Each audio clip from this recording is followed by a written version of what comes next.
Prezadas e prezados estudantes, sejam bem-vindas e bem-vindos a mais uma aula do curso de Estrutura da Matéria 1.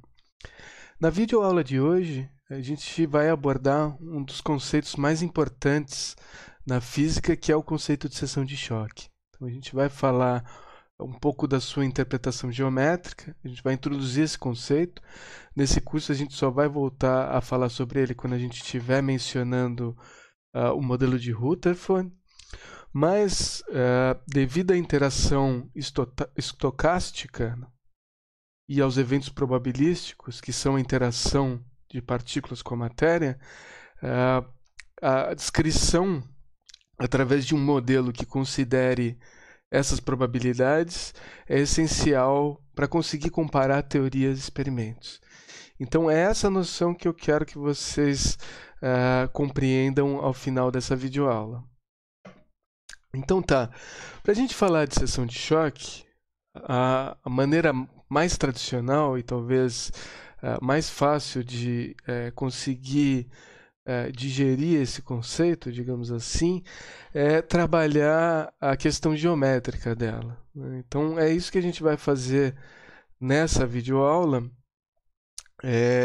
dar essa interpretação geométrica que vai falar de processos de interação como se fosse um processo de colisão, uma colisão entre esferas duras. Então, traduzindo, né, essas palavras, eu quero dizer, isso aqui é como se fosse um jogo de bilhar, né?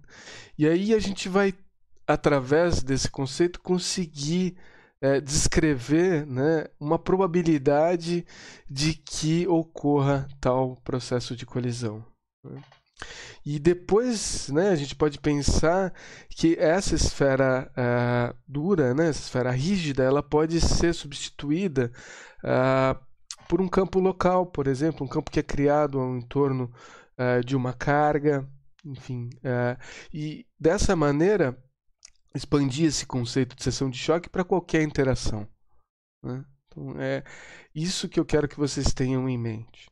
Então, falando da interpretação geométrica, como eu disse, a gente vai considerar esse processo de colisão, o espalhamento das esferas duras, e a gente vai considerar um alvo bem peculiar, né? A gente vai considerar um alvo que é um conjunto de moléculas, eu vou chamar de moléculas, podia chamar de alvo, enfim, chama de moléculas que constituem o alvo, né? Então essa unidade elementar, e ela está espaçada, né, ao longo do volume, né? Então tem um certo número de moléculas num dado volume, né? Esse conceito de densidade que a gente já vai entrar e falar a respeito. Só que o que eu vou pensar aqui eu vou olhar isso ao longo da trajetória, mas eu vou também pensar, se eu tivesse, né, eu tenho uma partícula indo em direção ao meu alvo, se eu tivesse, ela está incidindo perpendicularmente a ele, se eu conseguir descrever uma seção reta quadrada, né, eu vou olhar só essa área aqui, que eu vou chamar esse lado de A, né, assim eu tenho uma seção reta A ao quadrado, né? E, então, traduzindo isso em desenhos como eu acabei de mencionar, né, eu tenho uma condição muito clara de colisão, né? Eu tenho, como elas são esferas duras, elas só vão interagir se houver um toque entre as esferas.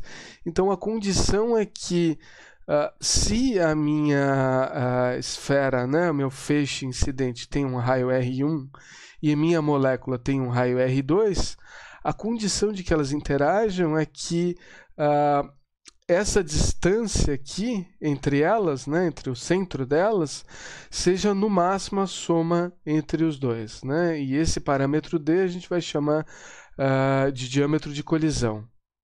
Então, se eu olhar ao longo, né, da minha trajetória, então o que eu tenho?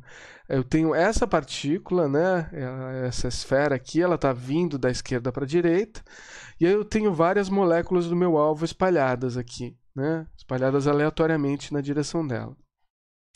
Ela está indo com essa componente aqui perpendicular, e o que vai acontecer? Todas as moléculas do alvo que tiverem, né, dentro dessa área aqui, né, dessa circunferência, né, que ela é delimitada por πd ao quadrado, né, onde d é essa soma dos raios, né, então tem o R1 aqui e o R2 aqui, elas vão colidir com a minha esfera, né? Não necessariamente todas elas, porque a primeira colisão vai desviar a direção dela, mas imaginando só, né, olhando, né, analisando aqui esse alvo, né, ela poderia, né, interagir dentro desse círculo com essas partículas todas aqui. E ela não iria interagir dentro dessa circunferência com essas partículas aqui. Então, como é que isso se traduz? Isso se traduz agora olhando, fazendo essa visão, né, por trás, né, desse movimento. Então, eu continuo tendo a minha esfera, né, eu continuo tendo o meu círculo, né, que é essa seção de choque de colisão. Né, a gente vai mostrar o que isso significa. E o que eu vejo é que há possibilidade de interação sempre que o centro, agora os centros estão marcados aqui nos casos em que é possível a interação, sempre que os centros das moléculas do alvo estejam dentro da circunferência. Sempre que eles estiverem fora, aí não há interação. Basicamente, essa é a ideia. Então, vamos calcular primeiro qual que é o número de moléculas num alvo. E aí eu vou utilizar o conceito de densidade, né, o número de moléculas por volume, e vou utilizar uma espessura também. Né? Então, eu tenho uma seção reta quadrada de lado A, que me dá uma área ao quadrado, e uma espessura que vai ser um elemento infinitesimal dx. Né? Eu estou usando x nessa direção. Então, A ao quadrado vezes dx é um elemento de volume, né? Então, se eu tenho volume vezes o número de moléculas dividido por volume, eu tenho simplesmente o número de moléculas nesse volume. Né? Então, assim que eu faço o cálculo do número de moléculas. Agora, sabendo o número de moléculas, a gente vai calcular o número de colisões. E como é que vai ser calculado esse número de colisões? Esse número de colisões vai ser calculado através do número de moléculas que tem no alvo e uma fração. Uma fração que vai representar, né, essa fração F, que vai representar o quanto dessa área aqui, né, a razão entre essa área, que é nessa área que existe a possibilidade de interação, e essa minha área a quadrado total aqui, que era o espaço que eu tinha para que esse feixe incidente interagisse, né? Essa esfera que incide. Né? Então, eu tenho o meu número de moléculas no alvo, então ρ ao quadrado dx, e eu tenho a razão de áreas, né? A área ocupada por essa minha circunferência, né? Que é πd ao quadrado, dividido pela área total, né? Da minha seção, que é a ao quadrado.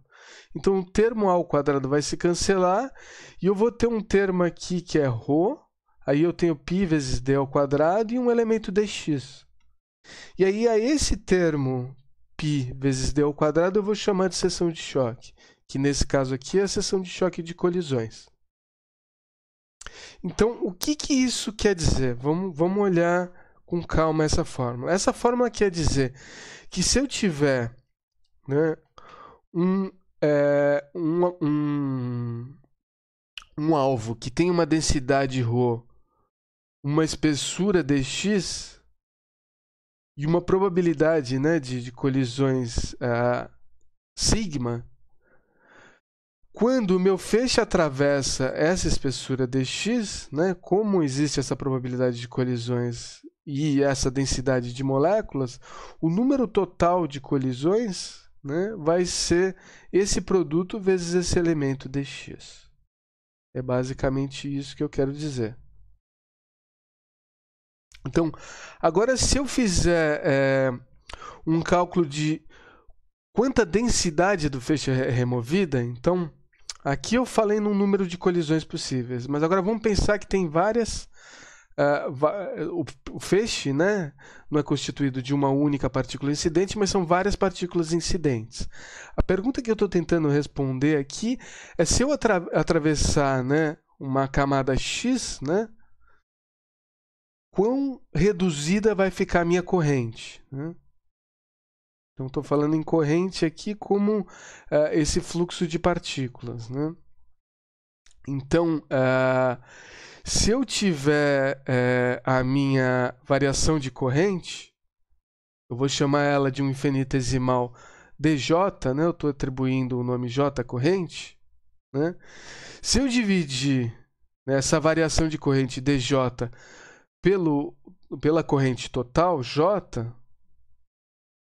essa razão, né, em cada pequena espessura que eu atravessar, vai ser justamente o número de colisões que ocorreram nessa espessura.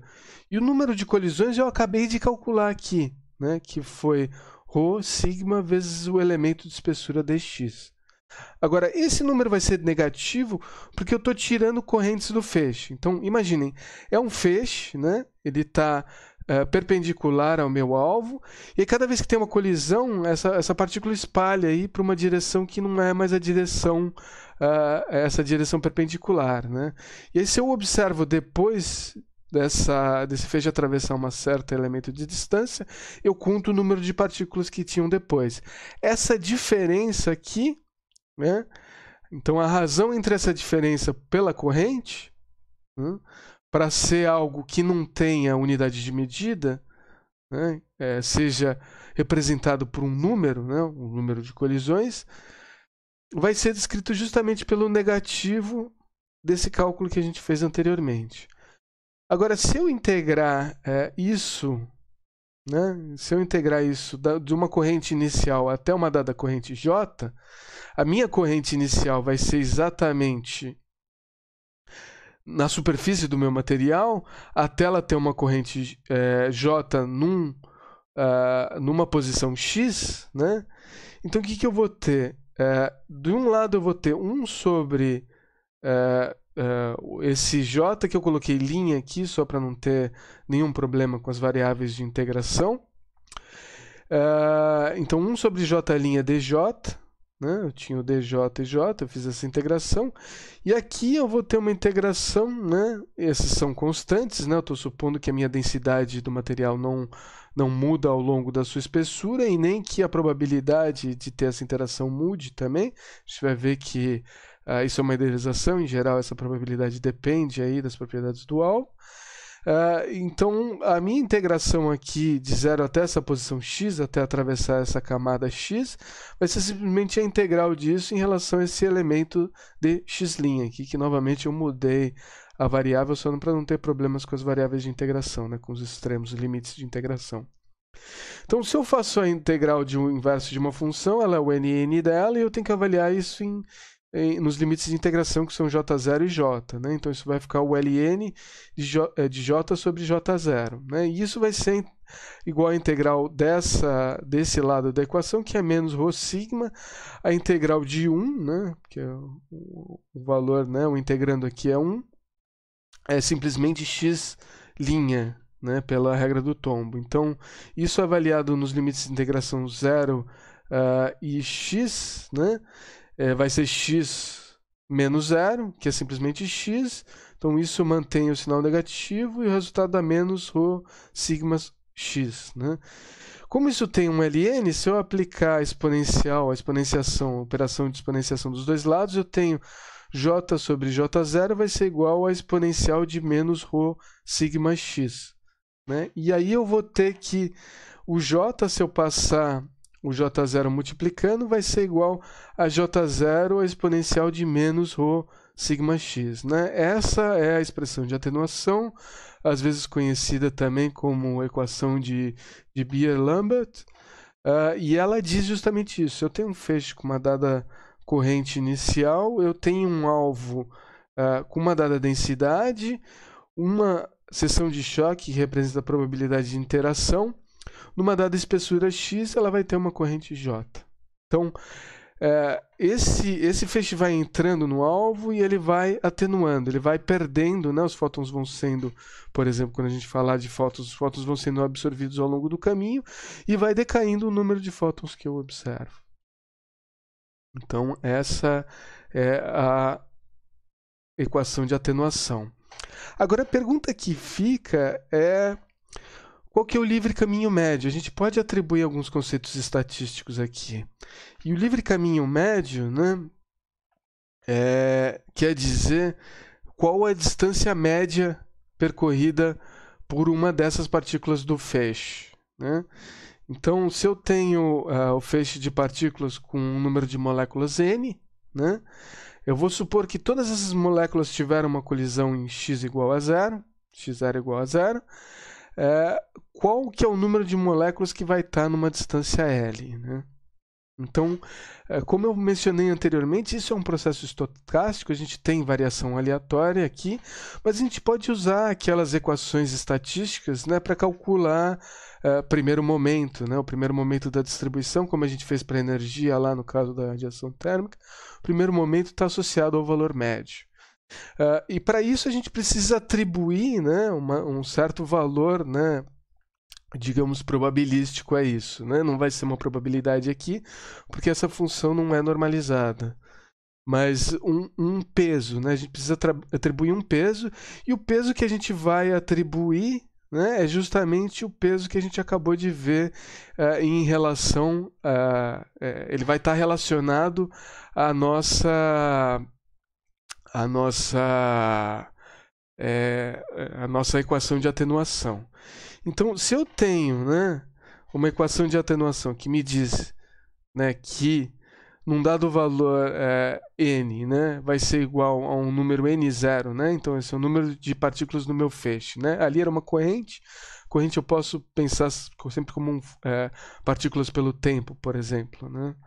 Mas é igualmente válido se eu fizer estaticamente, né? Só tiver um pulso vindo e medir o número de partículas, né? São conceitos que são equivalentes. Então, se eu tenho um número dado de moléculas, um dado número de moléculas após atravessar, né, essa camada L, né, essa distância L, eu posso escrever uma função, né, que descreve justamente essa variação de n com L, ou seja, atribui um peso, né, atribui um peso aí ao meu feixe, né, devido à distância atravessada, né, eu posso escrever uma função em relação à taxa de variação desse meu número de moléculas com a espessura, né? Então, se eu fizer a derivada disso aqui, eu vou ter um menos exponencial aqui, né? Eu vou ter um fator, eu vou derivar a exponencial, né? A derivada da exponencial vai ser ela mesma, e em relação a L eu vou ter um fator que aparece 1 menos sigma rho sigma, né? E aqui eu também já estou dividindo, né? Aqui faltou o termo n0, mas eu estou considerando a razão disso. Eu estou medindo justamente a minha equação de atenuação, né? Então, quero descrever essa função peso. E aí, a partir dessa função peso, justamente, eu consigo descrever o meu número, o valor médio do meu para o livre caminho, né? E por que eu estou fazendo isso e já não calculando diretamente? Justamente porque isso é um processo estocástico. A gente tem essa variação aleatória, essa variação é dada, né, o peso disso é dado pela minha equação de atenuação. Eu consigo usar a estatística agora para calcular o livre caminho médio. Eu vou calcular o livre caminho médio, então o L com uma barra em cima, uma barra indica o valor médio. Eu vou usar a barra aqui, mas depois quando a gente estiver falando dos valores esperados na mecânica ondulatória, eu vou usar outra representação para valores médios. Mas aqui essa barra denota o valor médio vai ser justamente L vezes a minha função peso, né, isso integrado de 0 a infinito, dividido pela integral, né, da minha função peso, né?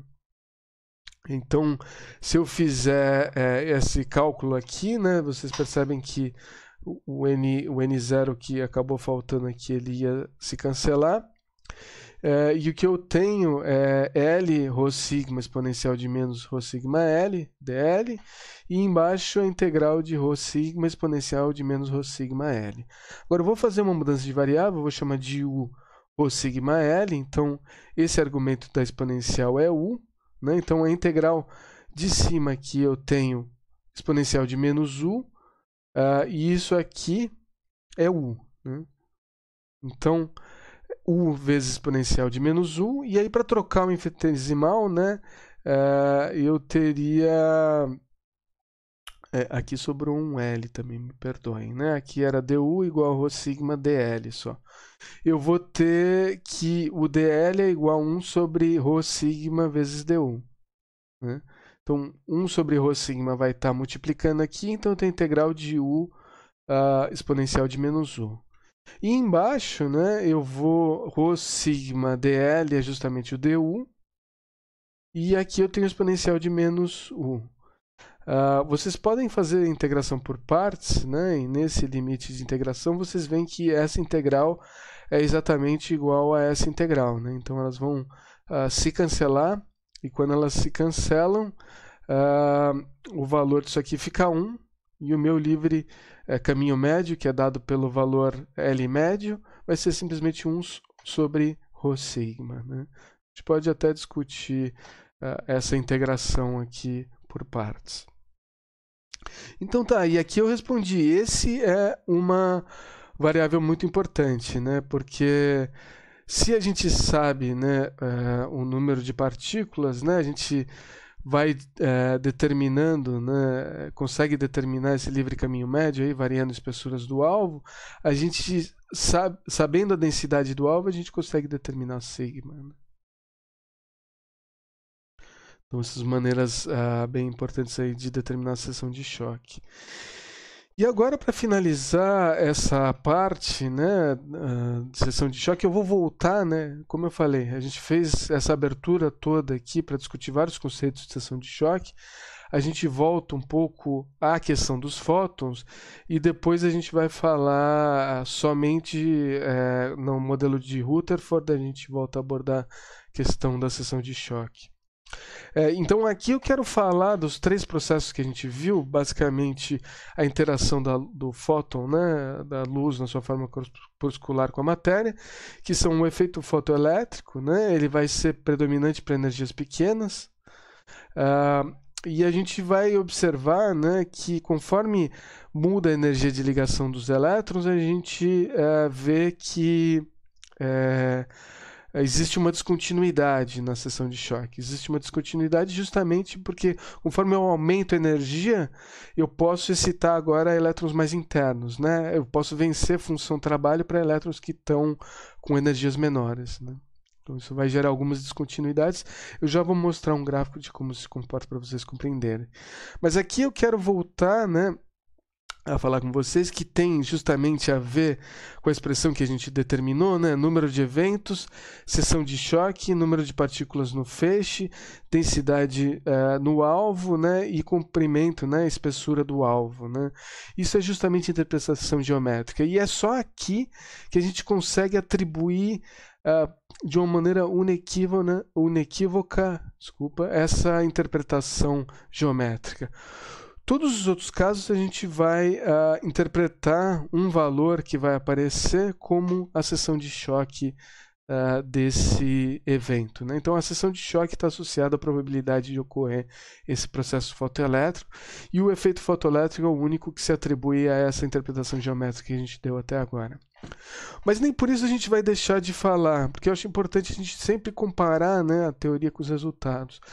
Eu não quero entrar em detalhes, as teorias são bastante completas aqui e complexas, mas se, por exemplo, a gente olhar para a questão do efeito Compton, a gente tem que desenvolver todo um outro significado das colisões aqui, trabalhar com conservação de momento, a gente consegue achar uma fórmula, né?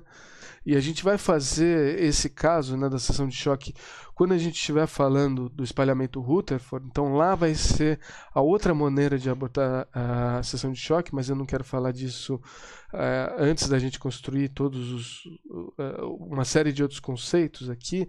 Então só quando a gente estiver falando de modelos atômicos.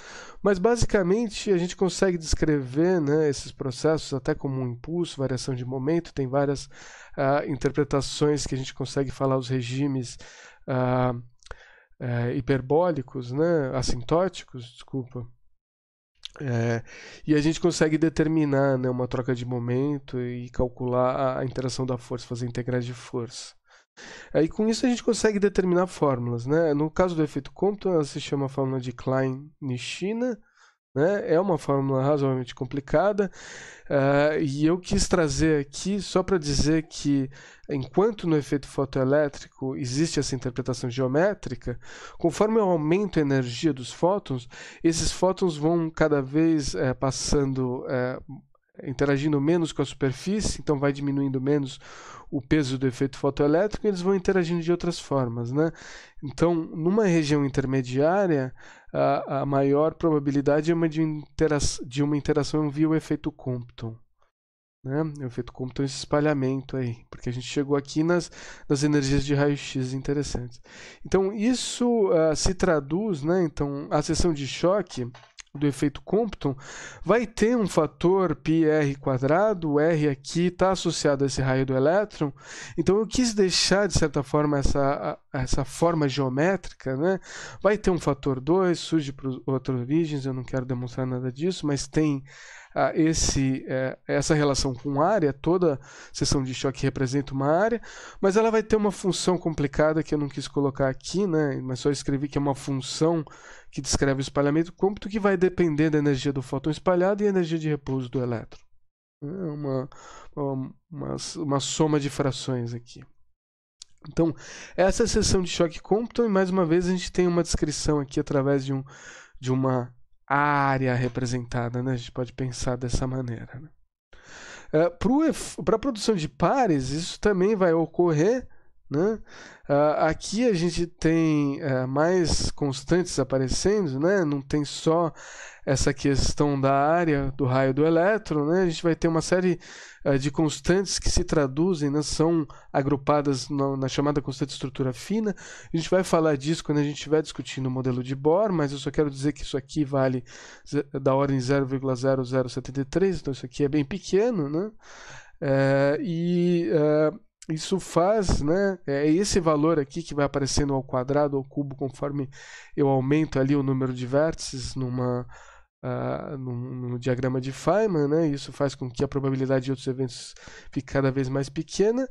Mas o que eu quero dizer de uma maneira geral aqui é que também vai ter um Q de área, né? Ele tem que ter um Q de área, essa seção de choque.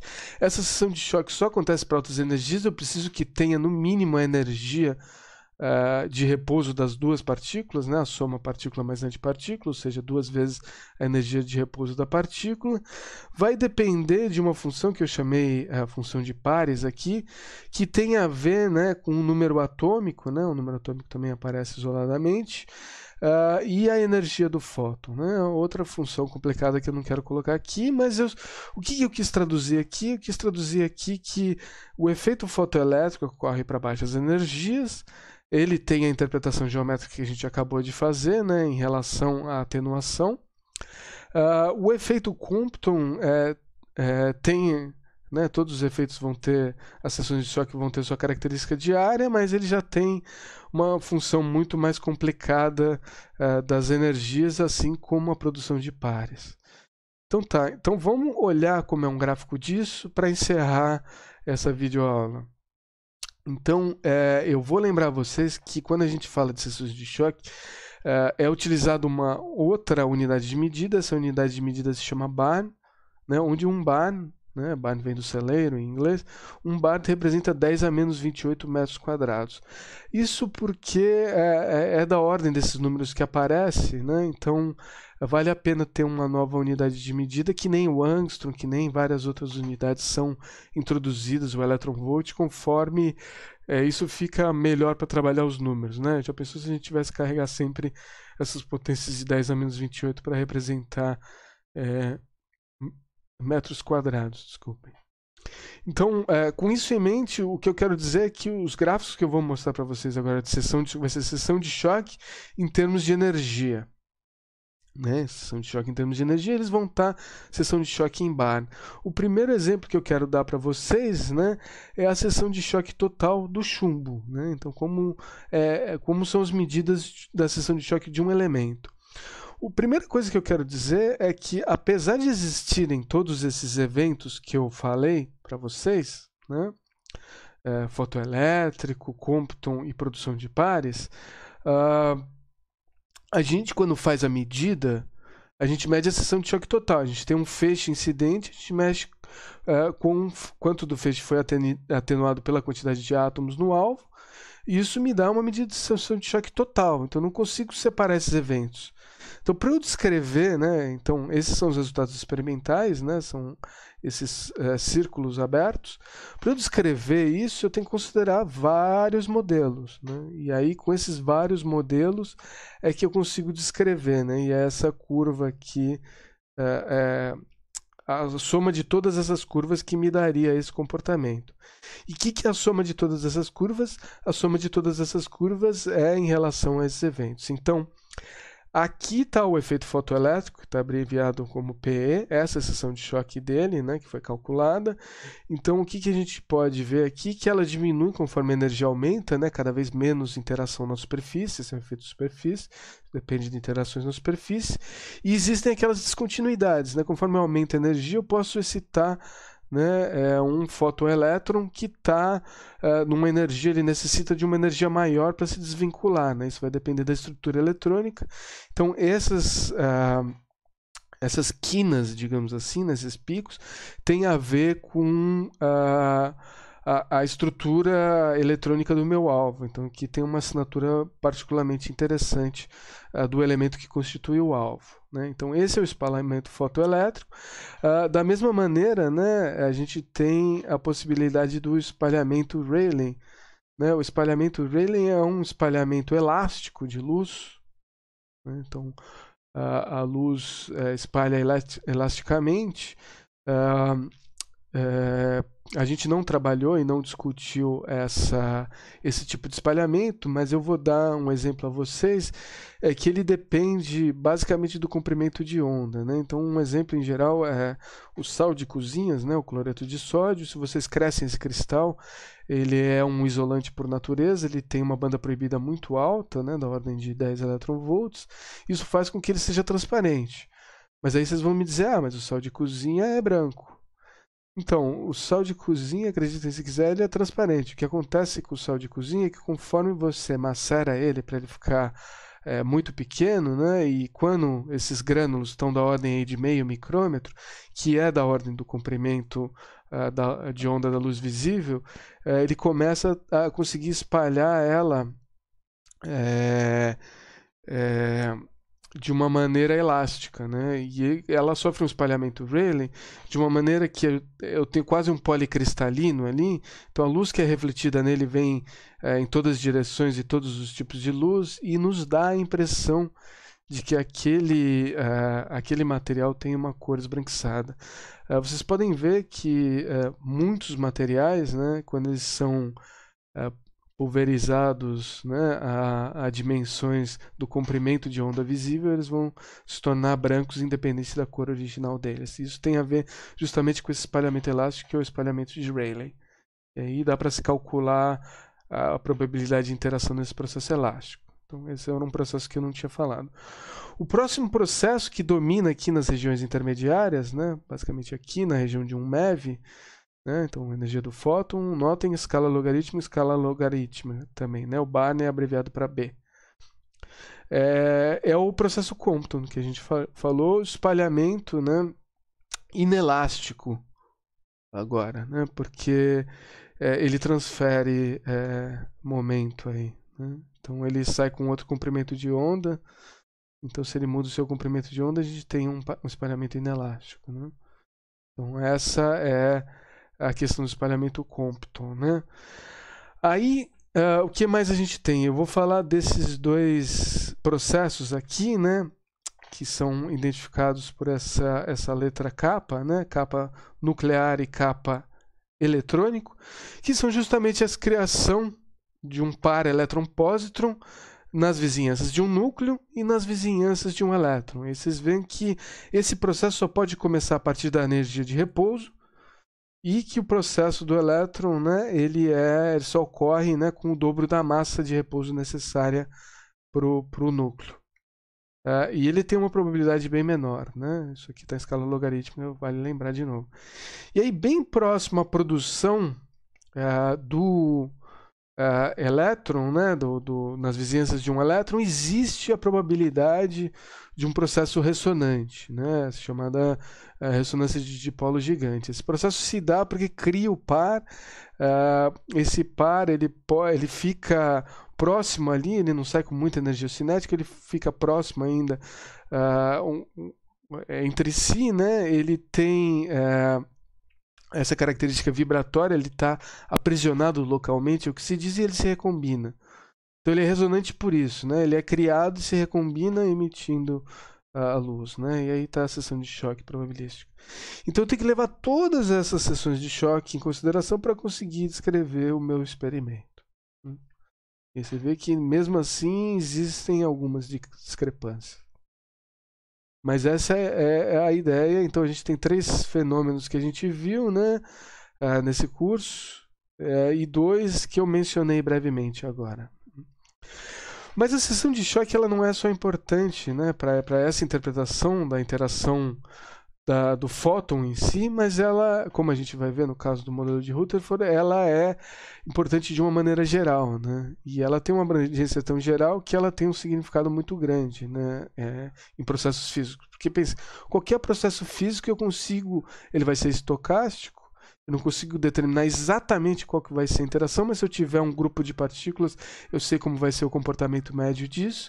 E isso tem um quê probabilístico. Se tem um quê probabilístico, essa interpretação probabilística do processo é excelente para descrevê-los. Então esse é um conceito físico muito importante. Então a gente consegue partir de uma modelagem, né? A gente consegue construir um modelo. Através desse modelo, a gente faz a previsão da seção de choque dele. Aqui tem os vários modelos que foram construídos para todos esses tipos de interação. E, de uma maneira geral, né, quando a gente está estudando de uma maneira mais ampla espalhamentos, né, em física, especialmente física de altas energias, que a gente tem um certo conjunto de partículas iniciais e a gente tem outro conjunto de partículas finais, a gente quer saber qual que é essa interação a partir dessas medidas, né, do que tinha inicialmente e do que tinha finalmente. A gente consegue determinar uma seção de choque. A gente consegue relacionar essa seção de choque com a energia dessas partículas. Normalmente se usa o referencial do centro de momento, porque a gente consegue resumir vários experimentos diferentes, né? Desde experimentos produzidos no laboratório até observações astrofísicas. E a gente compara o nosso modelo, né? Esses modelos teóricos da descrição, por exemplo, de como é um núcleo, né? Das interações entre prótons, a gente faz a previsão e vê como esses modelos se ajustam bem aos dados experimentais. E esse é o segundo exemplo que eu quero mostrar. Ele é um compilado de dados e ele demonstra 2 modelos. Então, raiz de S é a nomenclatura aqui para energia no centro de massa, essa é a nomenclatura de altas energias. E aqui eu tenho a seção de choque total do processo, o processo de colisão próton-próton. E aqui eu tenho todo tipo de dados possíveis, né? Os dados são todos esses símbolos coloridos, né? Eu tenho símbolos abertos, fechados, círculos, quadrados, triângulos, né? Eles introduzem aí diferentes publicações, eles falam de diferentes experimentos, né? DESE, experimentos no Atlas ali, o Atlas é parte do LHC no CERN, outros dados compilados aqui de dados de aceleradores de partículas ou dados de raios cósmicos, ou ainda, né, dados aqui em relação aos raios gama, né? E aqui tem um pouco das reações, né? Se é próton-próton, próton-antipróton, se é gama-gama, enfim, gama-próton. E aí vários conjuntos de energia específica. Mas é só para dizer que esses dados se distribuem numa vasta magnitude, né, e ordem de grandeza, e aí se testam modelos, né? Aqui tem 2 modelos testados aqui que descrevem, eu não vou entrar em detalhes, esses modelos são bem complicados. Cromodinâmica quântica na rede, né? Se vocês nunca ouviram falar disso, eu posso brevemente comentar no nosso próximo encontro, mas é só para dizer que é uma uma teoria bem completa e bem complicada para descrever essa interação dos constituintes da matéria, né? Então, aqui dois dos constituintes mais simples. Se fazem o cálculo aqui, uma série de parâmetros diferentes e vê como as previsões são levemente diferentes, se comportam numa dada região muito bem com os dados experimentais, né? Depois concordam com alguns, divergem com outros, né? E tem outros efeitos em consideração que tem que ser levados em contas, né? Em geral, para baixas energias, a gente tem, né, problemas, né, diferenças entre a interação da matéria quando a gente fala em feixes de antipartículas e feixes de partículas, né? Isso dá uma série de outros efeitos aqui, então tem muita gente que estuda a questão de antipartículas. Não vou entrar nesses detalhes, mas o que eu quero só mostrar para vocês é essa ideia. A gente tem os dados experimentais, o que a gente consegue medir, e a gente tem que, de uma maneira muito robusta, fazer previsões com os modelos, né? E aqui nesse exemplo até mais simples, que já é bem complicado, vocês podem ver isso. Era isso que eu queria trazer para vocês, encerrar essa discussão, né, principalmente da interação, e a gente volta a falar de seção de choque no futuro, quando a gente vai falando do modelo de Rutherford. Quanto ao exercício proposto, eu só quero que vocês calculem uma seção de choque, né, para vocês terem alguma familiaridade com isso, né? Eu deixei, isso aqui é mais pesado, eu não quis fazer muitos exercícios disso, eu quero sempre que vocês tenham essa noção conceitual, né? Eu vou tentar abordar isso de uma maneira diferente no encontro síncrono. Mas basicamente vocês têm um fóton a cada 10 que incide sobre uma superfície metálica que tem uma dada densidade. Se está ocorrendo o efeito fotoelétrico numa dada espessura, a gente é preciso, né? Eu quero que vocês determinem a seção de choque desse processo.